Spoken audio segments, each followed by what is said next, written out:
Well, good morning, everybody. A warm December day in the canyons for what is going to be Zach and I's last shoot of the year. Of course, it's just me today in the Maserati GranTurismo.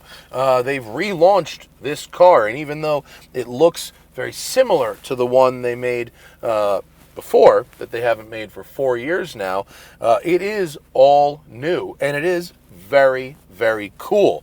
But in this video, we're going to answer a couple of questions. Should you take Maserati seriously as the manufacturer of a performance GT car? Is it fun to drive and befitting my seal of approval dynamically? And is it worth the, frankly, shocking sticker price?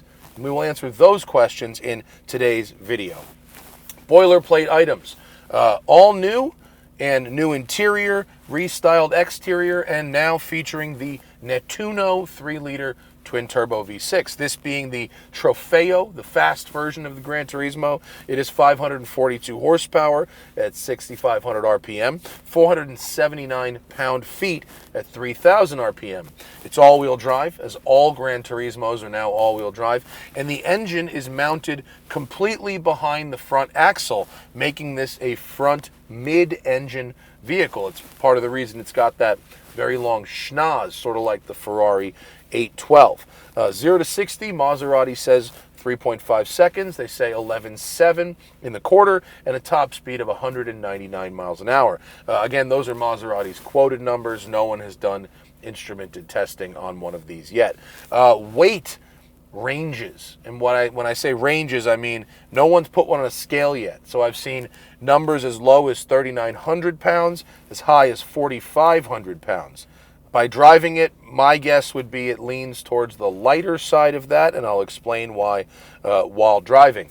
It has adaptive air suspension with a height adjuster to clear speed bumps and driveways. The Trofeo gets an electronic limited slip differential, whereas the lower spec, slightly slower Modena version gets a mechanical LSD. You've got the Skyhook adaptive dampers that go with those air springs, and with the 8-speed paddle shifted ZF automatic, the way it's geared, at 75 miles an hour on the highway, you're turning 1900 RPM, and with cylinder deactivation, Maserati says you can get 27 miles per gallon in this, which would make it quite an effective long-distance tourer.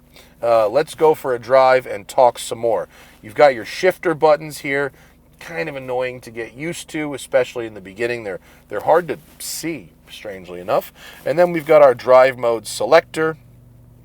I'm going to go into Corsa and then hit this shock button to bring the shocks down a level. There's a shock button on here, so if you're in Sport, it could then put the shocks in Comfort.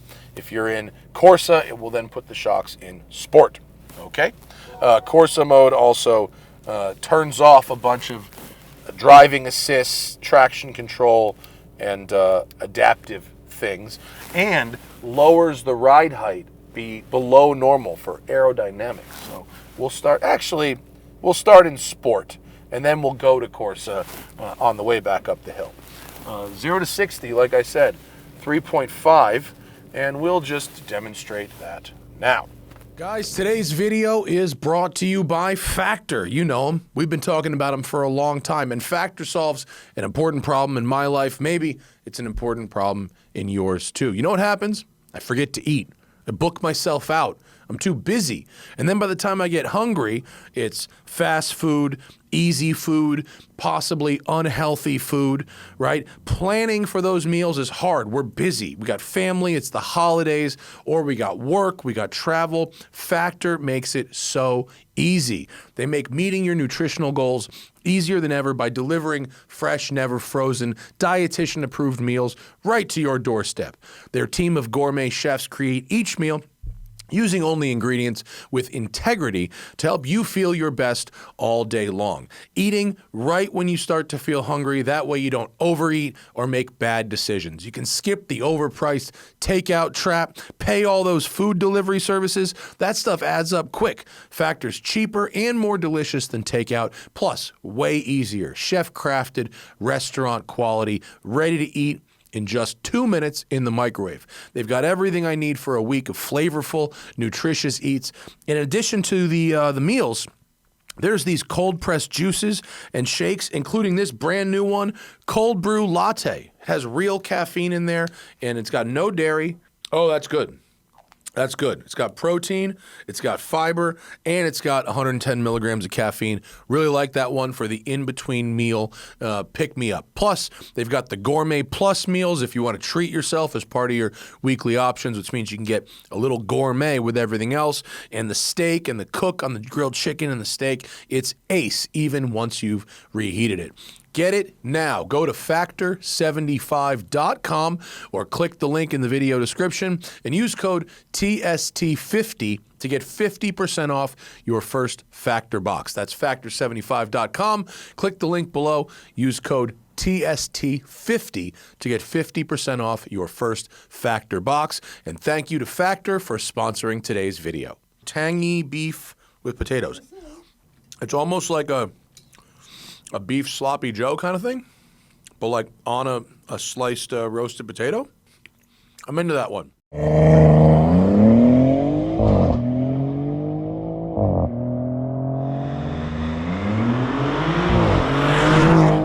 Brake boost and go.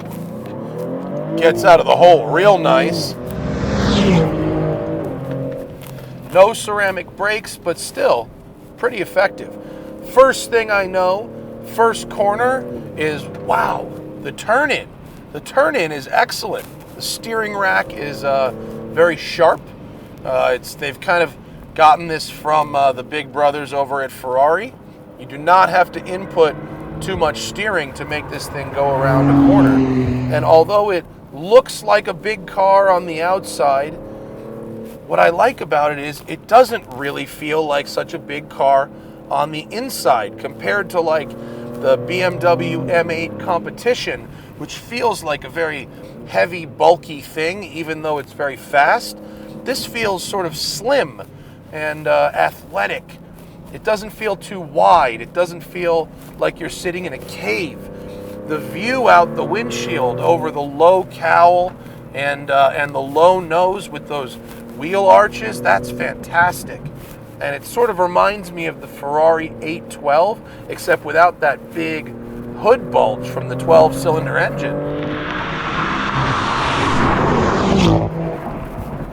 Maserati did not put rear steer in this, which, after driving it, I think is the right idea. You'd think with something that's 20 inches longer than a 911 Turbo, which uses rear steer, that they'd want to use it. But as Zach said to me in another video, if you're going to use rear steer, you better make it great. And that's where the Mercedes SL goes wrong. That's one of the reasons we didn't like the Mercedes SL so much, is the rear steer just feels strange. Aston Martin didn't use the rear steer in the DB12, and Maserati hasn't used it here. And up here, I think that is the right decision, actually. Great power.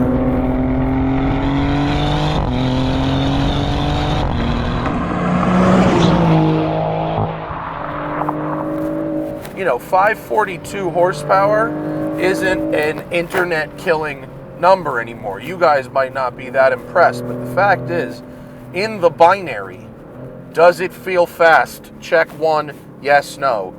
Yes, it feels fast. It goes, stops, and turns really, really well for something of this size. As you can probably hear, the trade-off is the sound.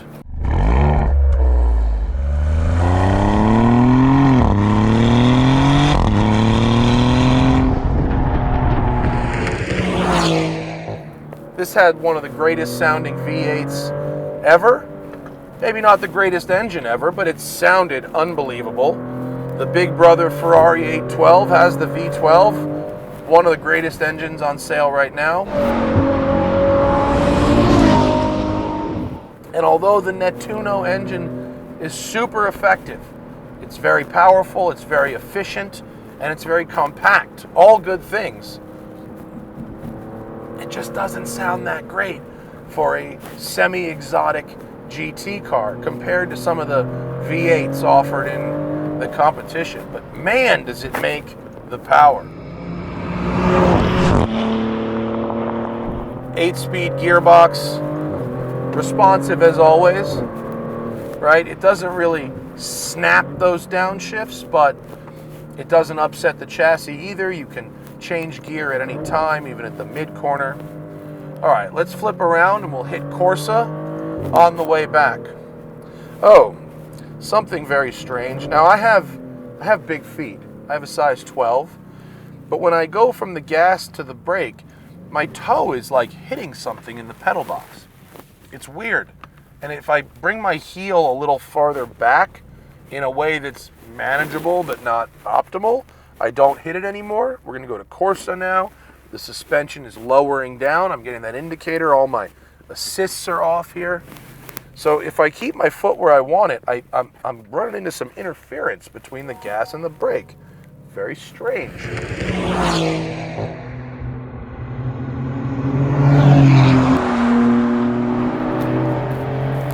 The suspension is definitely firmer. I really like this car in sport powertrain and comfort shocks for highway driving. That's fantastic. Shifts get a little snappier in Corsa.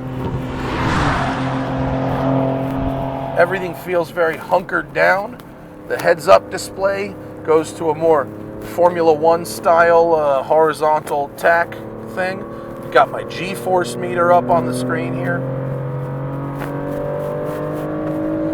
The balance of it is really, really good. I don't have the actual weight distribution, but whatever this is. But the fact that that engine is behind the front axle, it really, really, really makes it feel agile. And to be honest, I didn't appreciate this car as much until I got up on the hill. I thought it was a pretty thing to cruise around in town, but I didn't understand where all of your money was going, because it's quite a lot more expensive than the outgoing version. And frankly, although it's comfortable and built well and the materials are nice and the Sonus Faber stereo is good, it's not a mind-blowing experience in any way. It's not a sensory overload. It's nice, don't get me wrong, but up here, I really start to appreciate the balance, the agility, the steering, the pedal feel, those dampers. For an air suspension, this thing is really, really precise, and it has a big window where it goes between very comfortable and very sporty. It is one of those cars that when you're on the mountain, it really shrinks around you. Very accurate where you're putting the wheels. It doesn't feel like it's too wide for these canyon roads. You know, a lot of these new cars are so wide, and even, I mean, admittedly, on paper, this is as wide as a 911, but it really doesn't look it, feel it, or drive like it. And it is fun. In the binary, check one, yes or no. Is it fun? Hell yeah, it's fun. It's really fun. It's not as sumptuous as a Bentley or a DB12, but it's not as expensive as either. It is much more fun to drive and easier to use than the Mercedes SL, and it's comparably priced to the 63. You don't really want to compare it to a 911 Turbo, because the 911 Turbo is the Warhammer and the yardstick by which all of these cars are measured. Having said that, totally different types of cars. Front engine GT, very statement making, whereas a 911 Turbo to many people is, you know, subtle, believe it or not. I mean, most you guys watching this know what a 911 Turbo is, but you know what I'm saying, right? People people see the Maserati gets left out front at the valet because that's what kind of branding the name Maserati and that Trident logo carry. It feels very exotic. But, ooh, really feels, when you're coming out of a corner, it feels nicely rear biased with really, really fantastic grip. I normally don't like Goodyear tires, and this has Goodyear 265s and 21 295s in the back, and they feel pretty good here. It's impressive. It's impressive. Let's flip around and head back to the old home base. The turning radius without the rear steer, only okay. Well, that's what you get without the rear steer, right? So, I drove this car for a day or two without really looking at the specs. I just drove it. And I go, wow, this feels like, 150,000. This is a really nice car. 150,000, it's a lot of money, but the materials, the quality, the inputs, the style, that's money well spent right there. And then I looked at the window sticker, and this one as it sits is $229,000. The base price of the Trofeo is about $60,000 more than the base price of the car that left us in 2019. It has more features, it has more power, so I get it. But a number a 229, that's a lot of money. And that really kind of shocked me until I started thinking about it a little more. The SL63 we drove was in the twos. A Ferrari 812, which yes, is faster and more exotic, is double the price of this. It's probably 500 grand once you're into the options. I've never seen a new Bentley GT with a number that didn't start with a 3. The Ferrari Roma starts with a 3. The BMW M6 is cheaper. The last one I drove, a competition, was $170,000. But to be honest, I'd rather drive this. I actually think this is more fun, even if the BMW is technically faster. I don't care. I think this rides better. I think this steers better. I think it's got better inputs, better visibility, and it's more fun. But it definitely overlaps with Porsche Turbo, and that is like worlds faster if that's what you care about. But that's not the only thing that's important. We're not on racetracks every day. We're driving out in the road in the world, and I have to applaud Maserati for really doing a great job redesigning this car and making it super fun to drive, really quick, really comfortable, really beautiful in here. The stereo, the CarPlay, the tech, it all works. The air suspension is great.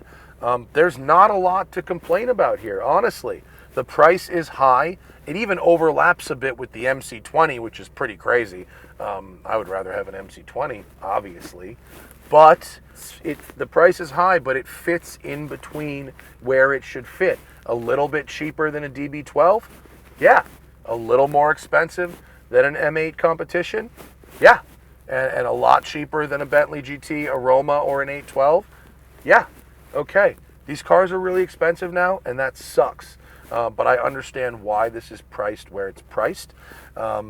And it's a great car. It's really, really nice to drive. So thanks to Maserati for letting us have a go. Thanks to you guys for watching, and I'll see you later. Bye. And remember, always fight your tickets. Use code TST10 on the Off the Record app available in the Android and iOS store, or go to offtherecord.com/TST.